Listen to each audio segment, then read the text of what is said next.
I am back once again, and my name is Tyler Hodder, of course. 1999 Year in Review continues with Super Brawl 9. Whew. This is, I gotta say, this is slightly better than Sold Out, like this, but it's a better show than Sold Out. I want to talk about this buy rate they got. They got a 1.1 buy rate. That's actually good for WCW, but this was not a good time for WCW at this point. Before I review what um before I talk about what the event took place and all that, it's back, baby.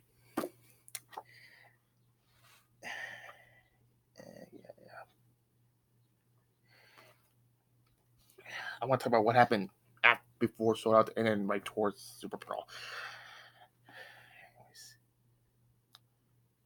The scene of the Georgia Dome in Atlanta, or as it appears, WCW business card that year, Atlanta, the home of the now legendary Hogan versus Goldberg. The date was January 4th, 1999.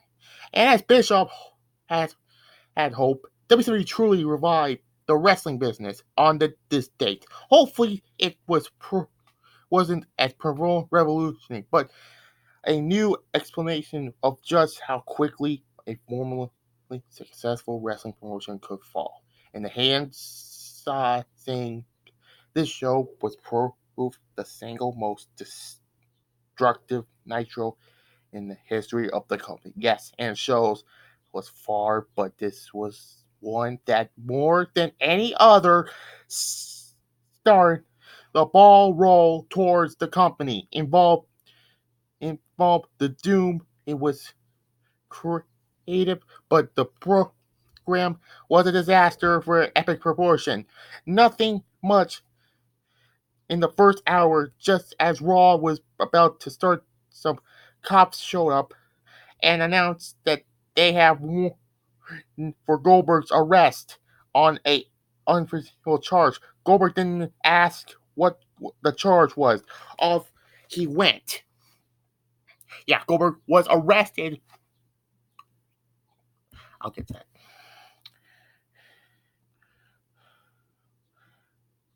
Off he went. So all the fans at home soon saw half of the main event. They so equally appeared Goldberg versus Nash, and Goldberg's first shot at regaining the WCW title. He lost at Starrcade, but escorting to jail just as Raw was about to begin. As it turned on, he accused of aggravating stalking of the now heel Miss Elizabeth. Originally, she was accused him for raping her, but Goldberg put the X on that one. Nash, still trying to be a good guy, came out and told Ric Flair, who will become a storyline president of the company, that Hulk Hogan must be this, and that he therefore want a warm-up match with him prior to the main event. Hogan, who hadn't been on TV in the same time, just happened to be in the building in that event. He came out and said that he planned to announce his retirement as well as running mate that event. Yes, he was still on the president kick, but now he appeared at what sexual event Goldberg had done and wanted to beat up that spook Kevin Nash for his sins. Him and brought it up. Yes, they told he actually worked back at the police station. Liz Chard changed her story middle time, and finally, that teeth the threatening with premiering with a man to admit having made everything up, so the race was on. Goldberg could make it back to the Georgia Dome in the main event. The comedy he was in earlier in the show, it had been revived that the police station was across the arena. Goldberg was somehow unable to get back to in time, even through he had 30 minutes to walk several dozen feet prior to the crosswalk light was broken. Was Nash and Hogan came out for an epic encounter. About 1 minute in the match, Hogan touched Nash in the chest with a finger on Nash, and the emergency bump like he has been hit with a cannonball or a mallet. And Hogan wins the title over that. You see how I'm pissed off? Because WCW at this point was sinking by this point.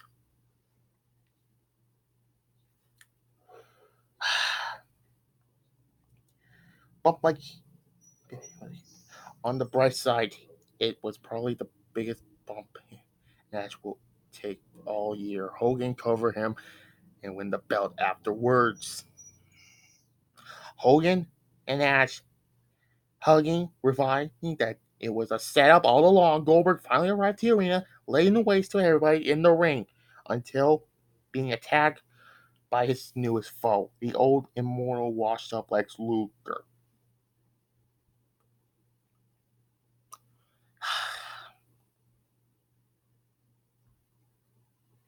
Fans had paid a record of $9,373,000 to see this show. To say they were outrageous by what transpired would be a strong understanding. If this happened in the ring, bad enough. Bischoff also made a huge mistake in the company, as you'll recall earlier in the war. Bischoff had done something unheard of. He gave away the results of taping Raw on Live Nitro. The records lies from this beginning to attempt to be cutting edge and cool. Nothing cutting edge, nothing cool. This was stupid and it was bullshit.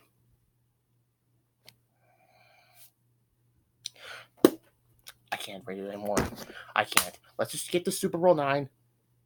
I can't talk about it anymore. I like the book. Don't get me wrong. I like to read it most of the time. Let's just get to the review. Be calm. Not get pissed off. Be calm. And by the way, it's 8 minutes already for me in that book. Let's get on to it. February 21st at the Oakland Arena in Oakland, California. 15,880 attendance. This show was okay. It was okay. It was a little better than sold out, although I get sold out at 6 points or a 4.6 out of 10. Anyways, let's get on to it. Sorry. Anyways, Booker T defeats Disco Inferno.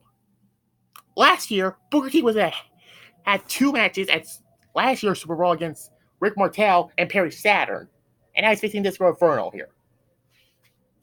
Whatever, I give it a 5.5 out of 10. I'm being generous. I give it a 5.5 out of 10. Next up, Chris Jericho defeats Perry Saturn by countout. This was a good match, but the finish, why? I mean, Perry Saturn got revenge on the referee for screwing him at Sold Out last month. But I don't know why you couldn't beat Jericho and get revenge on the ref. It's not Nick Patrick, by the way. It's a different referee. I forgot what the referee's name is. No, we're going. I love Nick Patrick. You know, he's one of the best referees in my opinion. I know Dana White don't like Nick Patrick. I like Nick Patrick, by the way. I give it a 6. Moving on. Billy Kidman defeats Chavo Guerrero in a pretty good cruiserweight title match. I give it 3 stars. Yeah, a 6.5 out of 10, by the way. Next up. This is one of the 2 things that pissed me off about the show. We get the tag team title tournament, which, by the way, Rick Steiner had to choose a partner, which would be first Kenny Chaos and then Buff Bagwell's mom, Judy Bagwell. Why? And they vacated the belt, and then we get this match with Chris Benoit and Dean Malenko and Kurt Angle and Barry Windham. This was supposed to be... Now, why in the fuck was this a double elimination match? What? And for some reason on Wikipedia it says it's a 2 out of 3 falls, but that's not true. Now, Benoit and Malenko won the first match, but then, 5 seconds later, Barry Windham break out his belt and choked out Dean Malenko and win the belt. What the fuck? That's something you see in today's wrestling. Why the fuck? Oh my...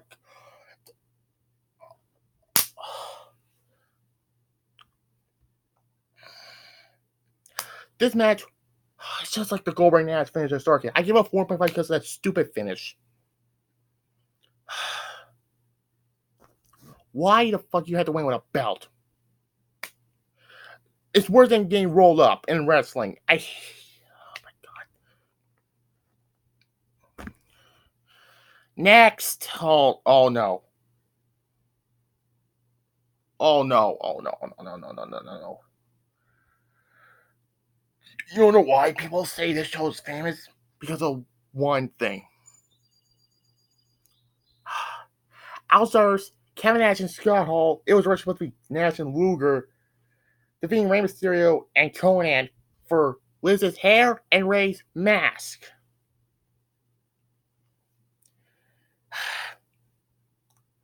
All I gotta say is, why the fuck do you have to take Rey's mask off?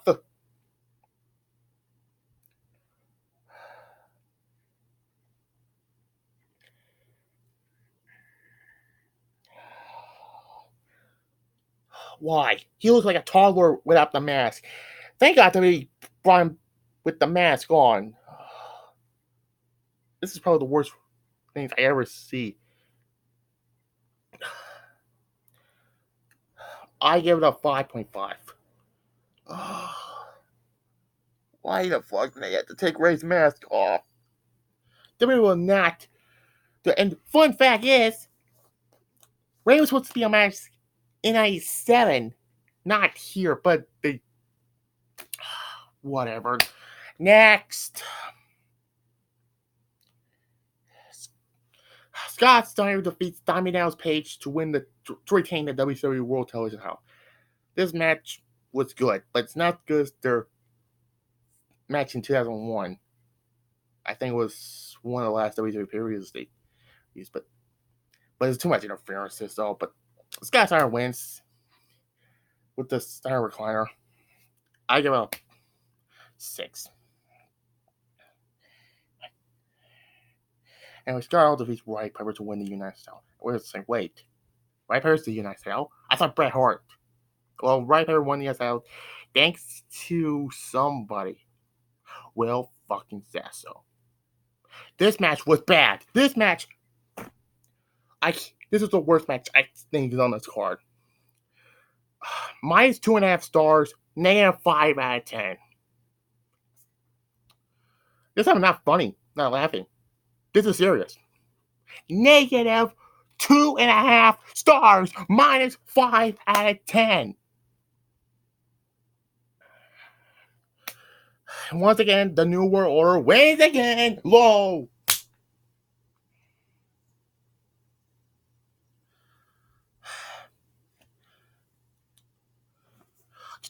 Why does the Infield always have to win every single time? It's not funny. It's stupid. Anyways, Goldberg defeats Bam Bam Bigelow in a good match. A 7 out of 10, the best match on this show.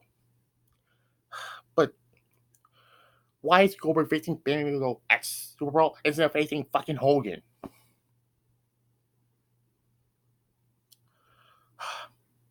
I give it a 7 out of 10. Goldberg hits him with a spear, a super kick, another spear, a jackhammer. Cool finish.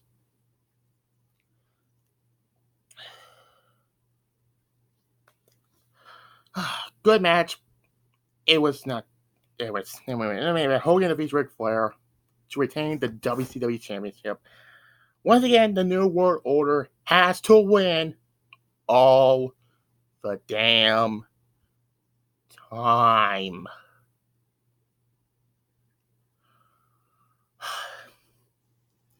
By the way, Tori Wilson was appearing on this show. And then the finish. This masked man comes out. And the thing is Bischoff. Which, by the way, I forgot to mention, Ric Flair was making Bischoff his slave. Making him make a ring. Cleaning up a bathroom. Making him get wet. And making him be his driver. By the way, the NWO beats Flair up. We're all wearing ski masks. And they take him. There was a guy in a turnip truck. Takes Flair back to Nitro. And got that hit with the rest of the Horsemen on Nitro. For your go home show before SuperBrawl 9. Anyways, this masked man comes in, stabs Ric Flair and it's David Flair underneath the mask and joins the NWO. Why the fuck? Again, I'm sorry, Charlotte Flair is better than David Flair. As far as after Rick. Sorry. I give it a 5.5. It's just like the match with Sting, though. It's like the match with Sting at last year's SuperBrawl. Overall, the show was okay. It was okay, but there's two things that pissed me off on this show. I give it a 5 out of 10. It was better than Soda. But this next show, holy shit, it's uncensored. With that first blood steel cage match with barbed wire. Except for uncensored, Living Dangerously, and WrestleMania 15 on 1999 Unit Review. Because I'm for the shittest show uncensored. Bye.